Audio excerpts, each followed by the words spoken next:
अच्छा, पहले हमने चैप्टर 1 पढ़ लिया था। अब नेक्स्ट चैप्टर जो आप लोगों ने फोटो कॉपी कराना है या जैसे हम टॉपिक पढ़ेंगे दैट इज चैप्टर नंबर 3। तो चैप्टर नंबर 3 के तकरीबन मोस्टली टॉपिक्स जो हैं आपके सिलेबस के अंदर इंक्लूडेड हैं, तो आप उसको फोटो कॉपी करा लीजिएगा या कुछ भी उसकी पीडीएफ फाइल ले लीजिएगा। ठीक है, तो अब हमने देखना है कि एक्यूरेसी क्या होती है। जो हम किसी भी चीज की मेजर्ड वैल्यू होती है, मेजर्ड वैल्यू क्या होती है, जो हम एक्सपेरिमेंट को परफॉर्म करके हमें मिल रही होती है, वो क्या हो गई, मेजर्ड वैल्यू। और ऐसी वैल्यू जो उसकी असली में होनी चाहिए उसको क्या कहते हैं, ट्रू वैल्यू। ठीक है, तो ट्रू वैल्यू और मेजर्ड वैल्यू के दरमियान में जो एग्रीमेंट होता है उसको हम क्या कहते हैं, एक्यूरेसी। ठीक है, फॉर एग्जांपल आपको कोई सॉल्यूशन दे दिया गया जिसकी कंसंट्रेशन पहले से नोन है और वो कितनी है, 1 मोलर।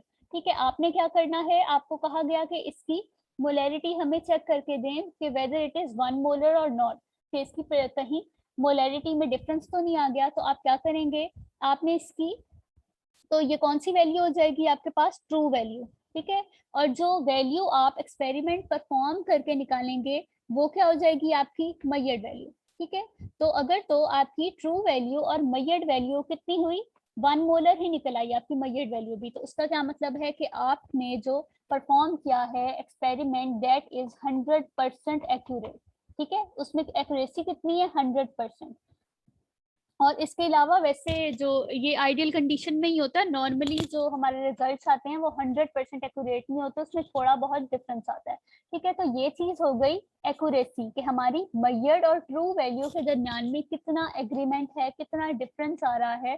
तो अगर तो ये जैसे हमारे पास 0.1 मोलर आ जाती है, तब क्या होगी इसकी, इट इज नॉट एक्यूरेट, इसकी एक्यूरेसी में बहुत ज्यादा डिफरेंस होगा। अच्छा, नेक्स्ट चीज हमारे पास क्या आ जाती है, प्रिसियन।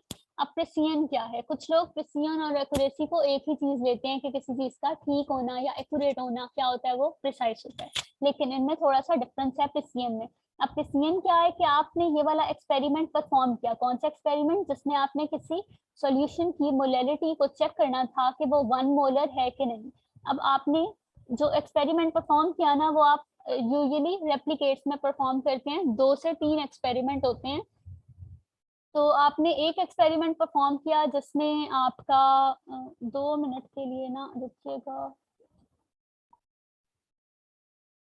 अच्छा, तो हम क्या पढ़े थे, एक्यूरेसी और प्रिसिजन। अच्छा, तो प्रिसिजन क्या होती है कि हमने वो रिजल्ट परफॉर्म किया, तो अब हमारे पास वैल्यूज आ गई हैं 0.92, 0.91, 0.94। ठीक है, तो अब इन वैल्यूज के अंदर जो एग्रीमेंट है ना, वो क्या होगा कि कितनी ये वैल्यू एक दूसरे से मिलती हैं, तो उस चीज को हम क्या कहेंगे, वो होती है किसी भी एक्सपेरिमेंट की प्रिसिजन। ठीक है, तो प्रिसिजन और एक्यूरेसी के दरम्यान में रिजल्ट किसी को समझ ना आया हो तो मुझसे पूछ लीजिए, पूछ लें जिन लोगों ने अभी ज्वाइन किया है। तो एक्यूरेसी क्या है कि हमारा रिजल्ट ट्रू वैल्यू के कितने नजदीक है, ये क्या हो गई एक्सपेरिमेंट की एक्यूरेसी। और प्रिसिजन क्या है कि हम जो परफॉर्म कर रहे हैं, जो हमारी वैल्यूज आ रही हैं, वो एक दूसरे से कितनी क्लोज हैं, तो ये क्या हो गई रिएक्शन की प्रिसिजन। तो precision is defined as the degree of agreement between replicate measurement. ठीक है, रेप्लिकेट क्या, एक जैसे एक्सपेरिमेंट जो हम 3 दफा मोस्टली 3 दफा हम क्या करते हैं, एक ही एक्सपेरिमेंट को परफॉर्म करते हैं, जैसे टाइट्रेशन करते हैं, आप 3 दफा करते हैं ताकि आपको एक एक्यूरेट वैल्यू मिल जाए। तो आप क्या करते हैं कि रेप्लिकेट मेजर के दरम्यान में जितना एग्रीमेंट होगा किसी सेम क्वांटिटी की रेप्लिकेट मेजरमेंट्स के साथ। ठीक है, जैसे आपने ये 1 मोलर का सॉल्यूशन फाइंड आउट करना था, तो इसके लिए आपने क्या किया, 3 रेप्लिकेट मेजरमेंट ली, सेम प्रोसीजर को फॉलो करके, सेम केमिकल्स को फॉलो करके, जो जो आपके पास वैल्यूज आई उनके दरम्यान में जितना एग्रीमेंट होगा, तो उसको आप क्या कहेंगे, प्रिसिजन कहेंगे। अच्छा, नेक्स्ट चीज आ जाती है हमारे पास, आपका टॉपिक है एरर इन मेजरमेंट।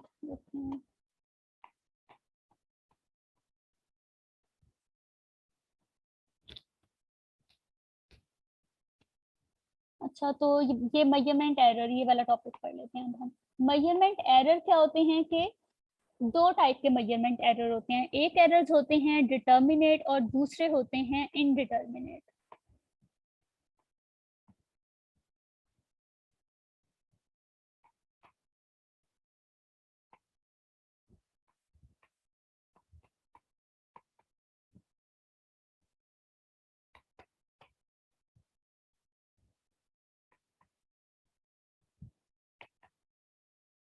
ठीक है। तो डिटर्मिनेट एरर कौन से होंगे? ऐसे एरर जिसके बारे में हम पता कर सकें या जिसकी वैल्यू को हम मेजर कर सकें, तो ऐसे एरर्स को क्या कहते हैं? Determinate error. जो एरर हम डिटर्मिन कर सकें, आप इसके नाम से पता चला सकते हैं कि ये कौन से एरर्स हैं। इनका एक और नाम भी हो सकता है जिसको कहते हैं हम सिस्टमेटिक एरर। ठीक है। जो हम सिस्टम परफॉर्म कर रहे हैं, जो भी हमने सिस्टम लगाया हुआ है, उसकी वजह से हमारे एक्सपेरिमेंटल वैल्यू में जो एरर आता है उसको क्या कहते हैं? Systematic error. ठीक है। तो इसके दो नाम होते हैं, एक डिटर्मिनेट एरर और दूसरा सिस्टमेटिक एरर। और दूसरा एरर कौन सा हो जाता है? इनडिटर्मिनेट एरर, या इसको हम कहते हैं रैंडम एरर। ठीक है। तो इनडिटर्मिनेट एरर का फाइंड आउट करना थोड़ा मुश्किल होता है, उसकी वैल्यू को हम डिटर्मिन नहीं कर सकते। ठीक है। डिटर्मिनेट एरर अब क्या हो जाएंगे कि डिटर्मिनेबल होती हैं जो, और प्रज्यूमेबली कैन बी अवॉइड भी कर सकते हैं हम उन्हें करेक्ट। ठीक है। एक चीज जब हमने डिटर्मिन कर ली कि इस वजह से किसी चीज में एरर आ रहा है, तो हम उसकी करेक्शन भी कर सकते हैं। जैसा कि फॉर एग्जांपल आप कोई एक्सपेरिमेंट मेजर कर रहे हैं, तो आपके पास एक ब्यूरेट है, उस ब्यूरेट को कैलिब्रेट नहीं किया हुआ। ठीक है। फॉर एग्जाम्पल आपके पास ब्यूरेट में लिखा हुआ है कि इधर तक की रीडिंग क्या है? 1 लीटर की, और पहले ही ब्यूरेट की जो कैलिब्रेशन थी, जो उन्होंने मार्क्स लगाए हुए थे, उसमें क्या था? थोड़ा सा डिफरेंस। तो 1 लीटर की एक्चुअल रीडिंग क्या थी? इस जगह पर, लेकिन जो आपके पास ब्यूरेट थी उस पर यहाँ लगी हुई थी। तो उसकी वजह से क्या होगा? आपके रिजल्ट में एरर आएगा। तो ये एरर किसकी वजह से आया? कैलिब्रेशन की वजह से। और इस एरर को आप डिटरमिन भी कर सकते हैं, और इसको करेक्ट किस तरह कर सकते हैं कि आप जो भी आपने अपना एक्सपेरिमेंट परफॉर्म किया है ना, उसमें आप इतनी वैल्यू को माइनस कर देंगे, और यहाँ तक की वैल्यू को आप क्या कहेंगे कि 1 लीटर हमारा इतना है, और इतना हमारे जो भी सॉल्यूशन था उसमें डिफरेंस आ रहा है। ठीक है। कैलिब्रेशन आप किस तरह कर सकते होते हैं कि कोई ऐसा इंस्ट्रूमेंट ले लें जिसका 1 लीटर आपको एग्जैक्टली नोन हो कि ये 1 लीटर है, तो आप उतना ही वॉल्यूम अपनी ब्यूरेट के अंदर डालेंगे, तो जहां तक वो आकर खत्म होगा, उस मार्क को आप क्या कह लेंगे कि ये 1 लीटर का मार्क है। वैसे तो अच्छी जगहों की जो इंस्ट्रूमेंट्स होते हैं उनमें इस तरह के मसले नहीं होते, लेकिन जैसे कुछ छोटी कंपनियां होती हैं तो वो क्या करती हैं कि अपने इंस्ट्रूमेंट की ठीक तरह से कैलिब्रेशन नहीं करती, तो उसकी वजह से हमारे सारे के सारे सिस्टम के अंदर एरर आ जाता है। अच्छा, तो इसके अलावा कुछ एरर्स आते हैं। ये एरर जो होते हैं ना, 3 टाइप के डिटर्मिनेट एरर हो सकते हैं। एक है इंस्ट्रूमेंटल एरर, जो किसी फॉल्टी इक्विपमेंट की वजह से आए जो अनकैलिब्रेटेड हो। दूसरा क्या हो गया? Operative error. ठीक है। फॉर एग्जांपल हम जो ऑपरेशन परफॉर्म कर रहे हैं, जो एक्सपेरिमेंट परफॉर्म कर रहे हैं, उसके अंदर हमारी कुछ एफरवेसेंस हो गई। एफरवेसेंस क्या होती है? जैसे आप कोई भी कार्बोनेटेड बॉटल ड्रिंक की खोलते हैं, तो उसके अंदर से जो गैस बाहर निकलती है ना, इवॉल्व होती है, उसको कहते हैं एफरवेसेंस। ठीक है। तो उस गैस के साथ क्या होता है कि पीछे जो हमारे सॉल्यूशन का वॉल्यूम होता है वो थोड़ा डिस्टर्ब हो जाता है, तो उसकी वजह से हमारे जी किसी को कुछ पूछना था? अच्छा, तो उसकी वजह से क्या होता है कि हमारे सारे वैल्यूज के अंदर एरर आ जाता है। तो ऐसे एरर को आप क्या कहते हैं? Operative error. या किस वजह से आ सकता है? डिसोल्यूशन की वजह से, या इनकम्प्लीट ड्राइंग की वजह से। कि फॉर एग्जांपल आपने जो सैंपल यूज किया उसमें पहले से ही पानी मौजूद था, तो क्या होगा कि हमारी रीडिंग उस मॉइस्चर की वजह से खराब आएंगी। और या डिसोल्यूशन की वजह से, कि फॉर एग्जांपल आपके पास कोई सॉल्यूशन के अंदर प्रेसिपिटेट बने हैं, और वो पहले ही आपके सॉल्वेंट के अंदर कुछ अमाउंट में डिसॉल्व हो गए हैं, तो उसकी वजह से क्या होगा कि सारे के सारे जो प्रोडक्ट का वैल्यू होगी उसमें एरर आ जाएगा। नेक्स्ट क्या आ जाता है? Error of the method. तो एरर ऑफ मेथड है कि आप कोई एनालिसिस का ऐसा मेथड ढूंढ रहे हैं जिसकी वजह से आपके सॉल्यूशन में एरर आ रहा है।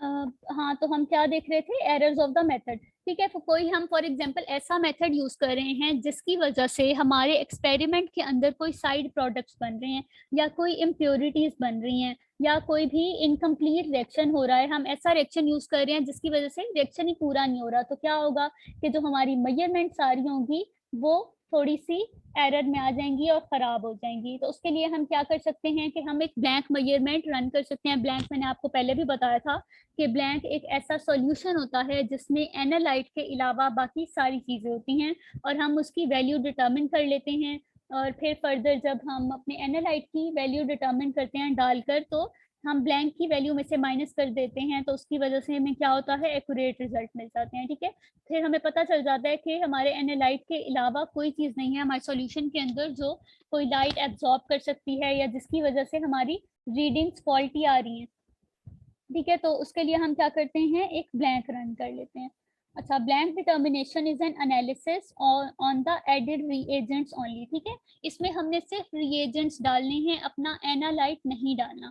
अच्छा, it is standard practice to run such blank. हम क्या करते हैं, कोई भी रिएक्शन परफॉर्म करने से पहले एक ब्लैंक रन कर लेते हैं और उस ब्लैंक का जो भी रिजल्ट आता है ना, अपने सैंपल एनालाइट के रिजल्ट में से उसको माइनस कर देते हैं ताकि हमें एग्जैक्टली सैंपल का रिजल्ट मिल सके। तो ये अच्छी बात होती है कि आप अपने रिएक्शन में से पहले ब्लैंक परफॉर्म कर लें ताकि आपको पता हो कि कोई और रिएजेंट नहीं है जो एब्जॉर्प्शन नहीं कर रहा या जिसकी वजह से रीडिंग्स में डिफरेंस नहीं आ रहा। अच्छा, नेक्स्ट वो कह रहे हैं कि जो हमारे डिटर्मिनेट एरर्स होती हैं ना, ये एडिटिव हो सकते हैं या मल्टीप्लिकेटिव भी हो सकते हैं। ठीक है, फॉर एग्जांपल जैसे आपके पास इंस्ट्रूमेंटल एरर हो गया, तो इंस्ट्रूमेंटल एरर किस वजह से आ रहा था, किसी अनकैलिब्रेटेड ग्लासवेयर की वजह से। ठीक है, तो अब आपने क्या किया कि वही वाली वैल्यूज फर्दर यूज करते गए, तो क्या होगा कि वो फर्दर आपके रिजल्ट्स में ऐड होती जाएंगी। तो इस तरह से जो हमारा डिटर्मिनेट एरर्स होते हैं वो एडिटिव होते हैं। अच्छा, इसके अलावा एक और चीज इन्होंने दिखाई हुई है प्रिसिजन और एक्यूरेसी की, आपकी बुक के अंदर एक डायग्राम दिखाई गई है, ये देखें। फर्स्ट क्या है, फॉर एग्जांपल इसको एक डार्ट बोर्ड समझ लें जिस पर आप निशाने डाल रहे हैं, मार रहे हैं, और आपका एग्जैक्टली क्या चीज है निशाने की जगह, ये सेंटर वाली। ठीक है, तो आपका अगर तो निशाना जाकर देखें किसके कितने साथ साथ लग रहा है निशाना। फॉर एग्जाम्पल आपकी ये सेंटर में मैयर्ड ट्रू वैल्यू है और आपकी मैयर्ड वैल्यू आकर यहाँ लगी, इस पॉइंट पर लगी, इस पॉइंट पर लगी। ठीक है, तो यहाँ देखें कि मैयर्ड और ट्रू वैल्यू के दरमियान में डिफरेंस बहुत कम है, तो क्या होगा इस केस में, हमारी एक्यूरेसी गुड होगी। ठीक है, ताकि आपका मैयर्ड और ट्रू के दरमियान में ज्यादा डिफरेंस नहीं है, एग्रीमेंट में है, तो गुड एक्यूरेसी होगी। और दूसरी चीज देखें कि जो वैल्यूज आ रही हैं आपकी मैयर्ड वैल्यूज, वो एक दूसरे के क्लोज हैं। ठीक है, इनके दरमियान में भी डिफरेंस बहुत ज्यादा कम है, तो प्रिसिजन भी क्या होगी, गुड हो जाएगी। अच्छा, दूसरी चीज देखें, दूसरी वाली डायग्राम के अंदर जो आपका सेंटर पॉइंट था वो ये था, यहाँ आपने निशाना लगाना था, लेकिन आपका निशाना कहाँ लगा है, यहाँ। अब आपकी मैयर्ड और ट्रू वैल्यू के दरमियान में डिफरेंस काफी ज्यादा है, तो इसका मतलब क्या है कि आपके रिएक्शन की एक्यूरेसी पुअर है और जो आप निशाना लगा रहे हैं वो एक दूसरे के बहुत ज्यादा क्लोज है। तो इसका क्या मतलब हुआ कि प्रिसिजन आपके जो भी आप काम कर रहे हैं या रिएक्शन कह लें इसको, प्रिसिजन बहुत ज्यादा है, क्योंकि आपकी जो रेप्लिकेट मेजरमेंट्स हैं, बार बार आप निशाना लगा रहे हैं, वो मेजरमेंट्स एक दूसरे के क्लोज एग्रीमेंट में हैं। तो क्या होगा, यहाँ पर प्रिसिजन तो गुड होगी लेकिन एक्यूरेसी पुअर होगी। ठीक है, तो आपको एमसीक्यूज में इस किस्म की स्टेटमेंट्स भी पूछी जा सकती हैं कि कौन सी स्टेटमेंट ट्रू है और कौन सी फॉल्स है। तो उसमें एक इस टाइप की स्टेटमेंट भी आ जाती होती है कि क्या किसी रिएक्शन की प्रिसिजन तो जिसकी 100% हो लेकिन एक्यूरेसी उसकी पुअर हो सकती है। तो वैसे तो अगर जनरली देखें तो ये स्टेटमेंट हमें गलत नहीं लगती कि अगर तो किसी एक्सपेरिमेंट की प्रिसिजन सही है तो उसकी एक्यूरेसी भी ठीक ही होगी, लेकिन इन दोनों में डिफरेंस आ सकता है कि किसी रिएक्शन की प्रिसिजन तो गुड हो सकती है लेकिन उसकी एक्यूरेसी गुड नहीं हो सकती। अच्छा, नेक्स्ट वाला देखें, लास्ट वाला, उसमें क्या है कि अब वैल्यूज, मैयर्ड वैल्यूज भी जो है ना वो एक दूसरे से बहुत ज्यादा दूर हैं, तो क्या हुआ कि हमारी एक्यूरेसी भी ठीक नहीं है और साथ में, मेरी आवाज आ रही है?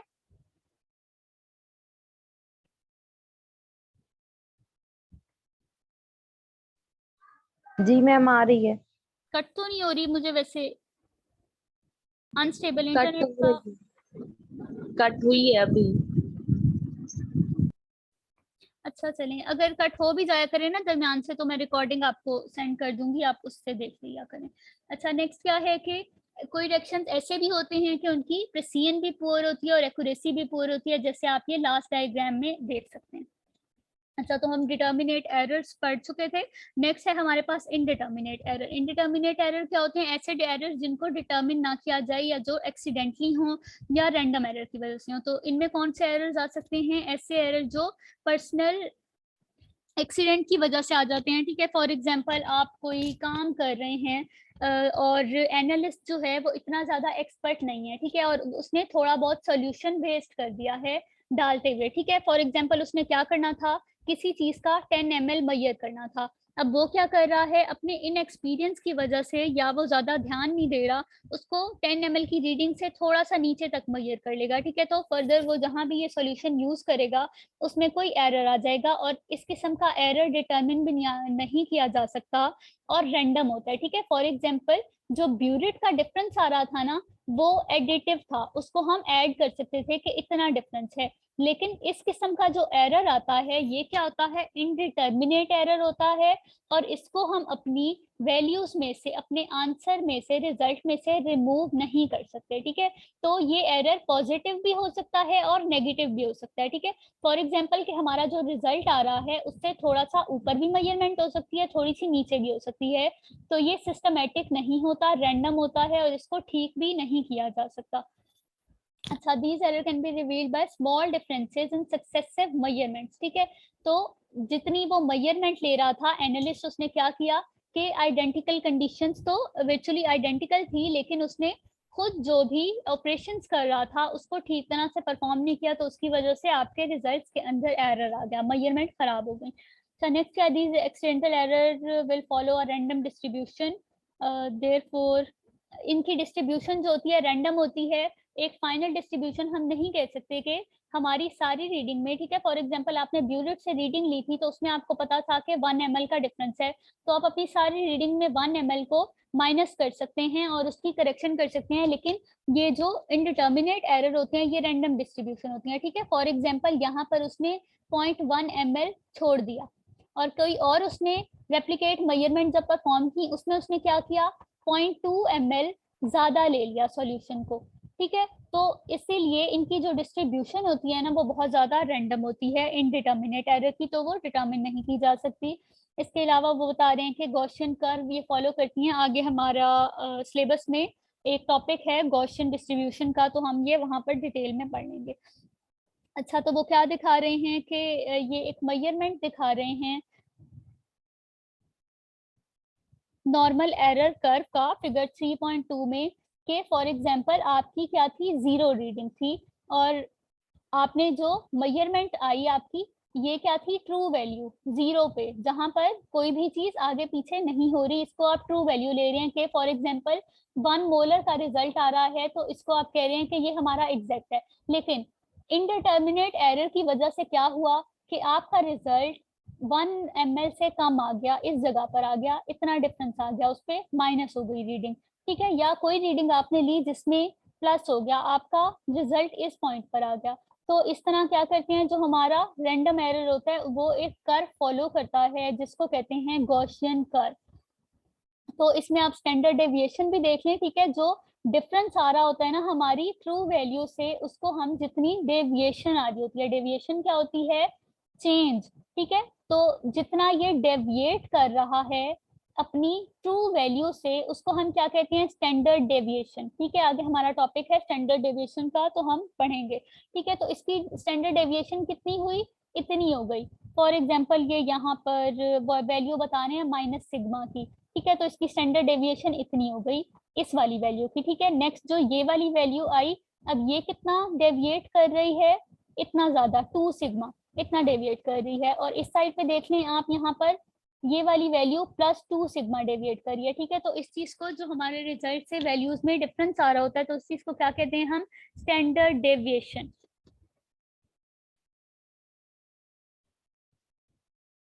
अच्छा, स्टैंडर्ड डेविएशन के अलावा एक और चीज होती है, इंडिविजुअल मेजरमेंट की डेविएशन होती है, उसको तो हमने कह लिया स्टैंडर्ड डेविएशन। अच्छा, तो जब इन सारी स्टैंडर्ड डेविएशन की हम एक एवरेज वैल्यू ले लेते हैं ना,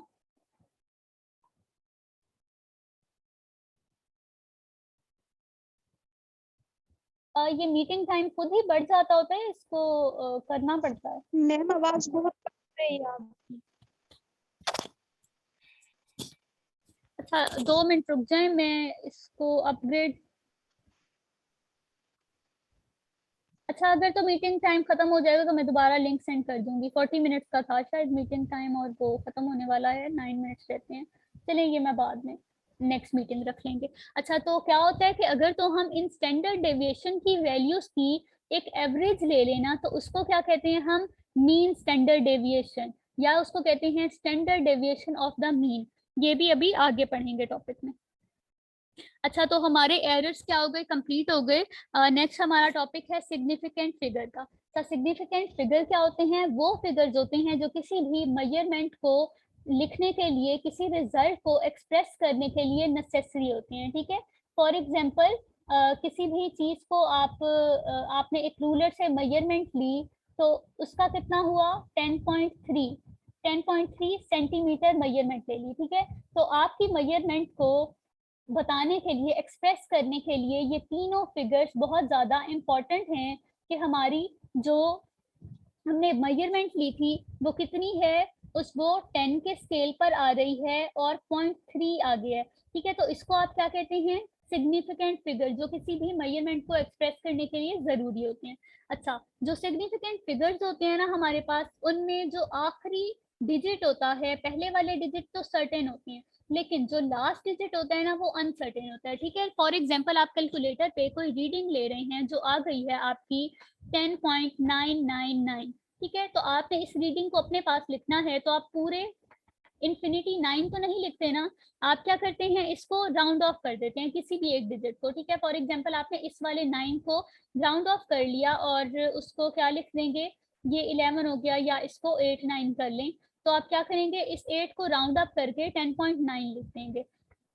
तो अब क्या हुआ, आपको अपनी मेजरमेंट में ये दो फिगर्स तो बहुत ज्यादा सर्टेन है, इसके बारे में आप 100% कंफर्म है कि ये 10 है, लेकिन जो लास्ट वाला फिगर होता है वो क्या होता है, थोड़ा सा अनसर्टेन होता है। अब देखें आपको तो नहीं 9 को देखकर नहीं पता कि ये 9 8 है या 7 है, ठीक है। 8 भी हो सकता था 7 भी हो सकता था, तो आखिरी डिजिट में क्या होता है प्लस माइनस 1 का डिफरेंस आ सकता है। तो सिग्निफिकेंट फिगर्स क्या हुए, ऐसे फिगर्स जिसके बारे में हम सर्टेन हो प्लस फर्स्ट अनसर्टेन फिगर, ठीक है। बाकी क्या होते हैं, बाकी सारे सर्टेन होते हैं और एक फिगर ऐसा होता है जो थोड़ा सा अनसर्टेन होता है, तो इनको हम कहते हैं सिग्निफिकेंट फिगर्स। तो सिग्निफिकेंट फिगर्स के लिए कुछ जनरल रूल्स होते हैं हमारे पास के कौन कौन से फिगर सिग्निफिकेंट होते हैं और किनको हम इनसिग्निफिकेंट ले लेते हैं, तो उसके कुछ रूल्स देख लेते हैं।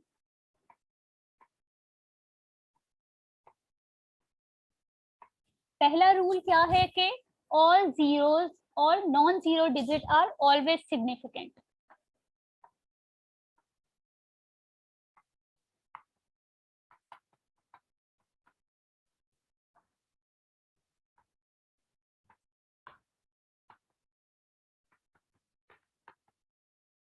ठीक है, किसी भी मेजरमेंट के अंदर जैसे हमारे पास 1 2 3 4 से लेकर 9 तक फिगर्स आ सकते हैं, तो ये सारे फिगर्स क्या होते हैं, non zero digit.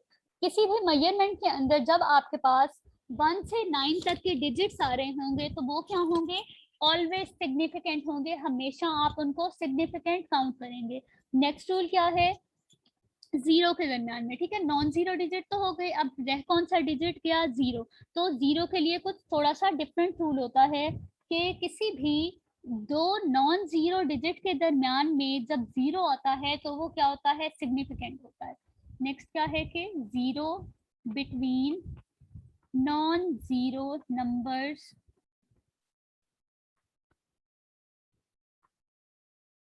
Is always significant.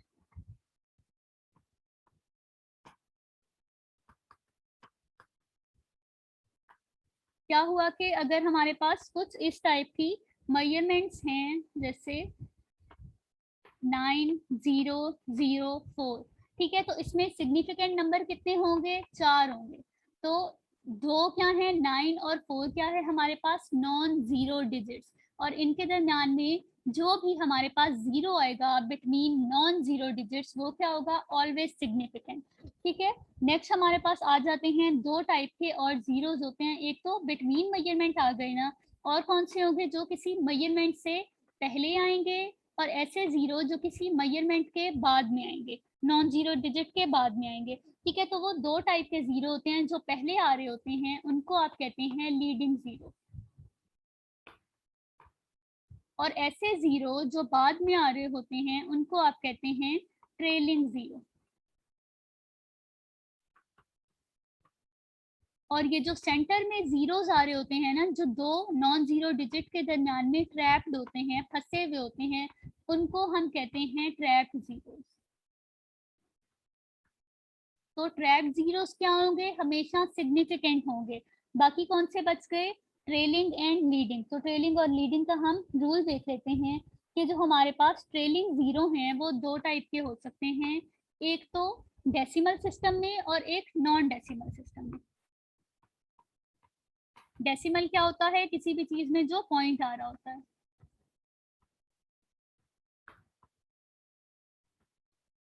ठीक है, तो जो डेसिमल जीरो होगा, पॉइंट के बाद आ रहा होगा, वो ऑलवेज सिग्निफिकेंट होगा।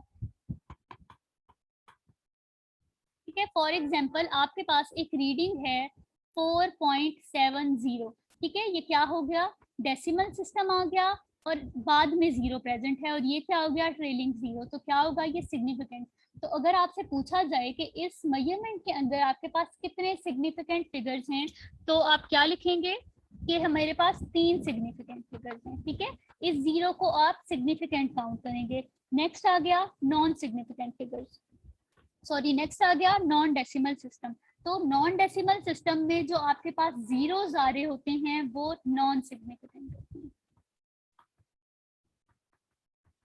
ठीक है, फॉर एग्जांपल आपके पास कोई डिजिट आ गया 4700, और इसके अंदर आपसे पूछा गया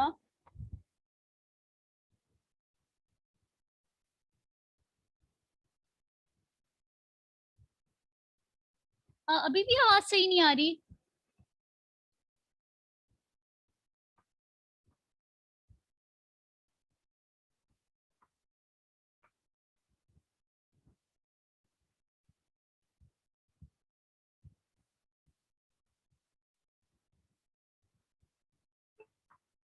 हेलो, अब आवाज सही आ रही है?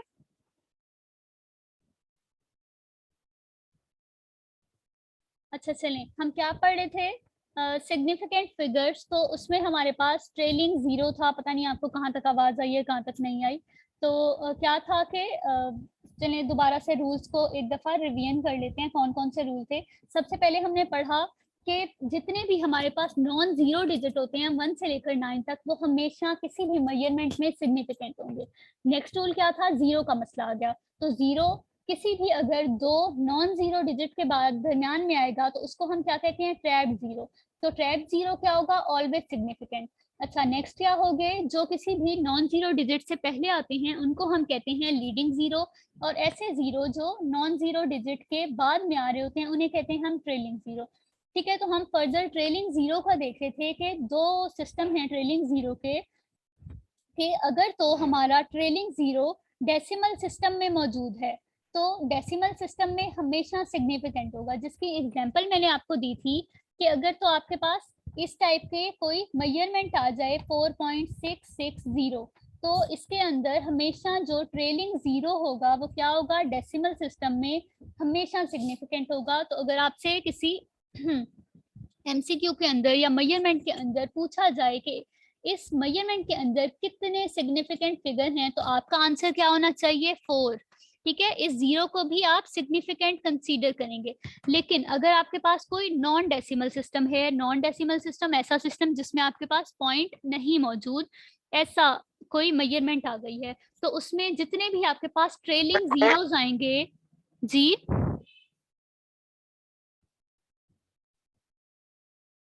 हेलो, ये मीटिंग ना बंद हो रही है शायद, तो मैं दोबारा आप लोग को लिंक सेंड कर दूंगी, कोई जाइएगा नहीं कहीं। अच्छा, तो हम क्या पढ़ रहे थे, नॉन डेसिमल। अगर तो हमारे पास ऐसा सिस्टम है जिसके अंदर पॉइंट